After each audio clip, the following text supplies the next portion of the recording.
Hi guys, this is me and my মাছের ঝোলের recipe. আগের দিন বলেছিলাম যে মাছের ঝোলটা আমি রান্না করেছিলাম, তাই ভাবলাম তোমাদের সাথে রেসিপিটা শেয়ার করে দিই। তো প্রথমে লবণ হলুদ মাখিয়ে মাছটাকে ভেজে নিলাম। মা বলেছে সবসময় মাছের মাথাগুলোকে আগে ভাজবি, তারপর বাকিগুলো। তারপরে মা আলু কেটে দিচ্ছিল, এই আলুগুলোকে মাছের তেলে দিয়ে ভালো করে সুন্দর করে ভেজে নিলাম। তারপর ওই কড়াতে আরেকটু তেল দিয়ে দিলাম তেজপাতা, শুকনো লঙ্কার গোটা জিরে। তার মধ্যে মা সব মশলাগুলো রেডি করে ফেলেছে। প্রথমে তেলের মধ্যে দিয়ে দিলাম রসুন কুচি আর গোটা রসুন। আমার গোটা রসুন খেতে কিন্তু খুব ভালো লাগে। ওগুলো ভাজা হয়ে গেলে ওখানে দিলাম পেঁয়াজ, আর পেঁয়াজগুলোকে কিন্তু লাল লাল করে ভেজে তারপরে দিলাম আদা কুচি। আদা কুচিটা একটু ভেজে নিয়ে তার মধ্যে দিয়ে দিলাম টমেটো, তারপরে দিয়ে দিলাম ধনেপাতার ডাঁটিগুলো।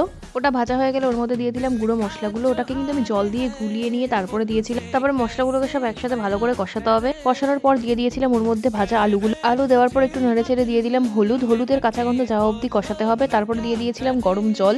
মা বলেছে তরকারি রান্নার সময় সবসময় গরম জল ইউজ করবে, ঠান্ডা জল ইউজ করবে না। তারপর মশলাটা জলের মধ্যে মিশে গেলে ওটাকে 2 মিনিট ফুটিয়ে নেব। 2 মিনিট ফোটানোর পর মাছগুলো দিয়ে দেবো। তারপর 10-15 মিনিট হাই ফ্লেমে ফোটাবো। ব্যাস, তারপরে ধনেপাতা ছড়ালেই রেডি আমাদের মাছের ঝোল। আর আমি তারপরে তাড়াতাড়ি স্নান করে লাঞ্চ করতে বসে গেলাম, কারণ দেখতে হবে না আমি কেমন রান্না করেছি। আর এই যে আমি শীতকালে এখানে বসে লাঞ্চ করি রোদ্রের মধ্যে। খেতে কিন্তু বেশ ভালো হয়েছিল। তো চলো আজকের মধ্যে টাটা, দেখা হবে অন্য কোনো ভিডিওতে।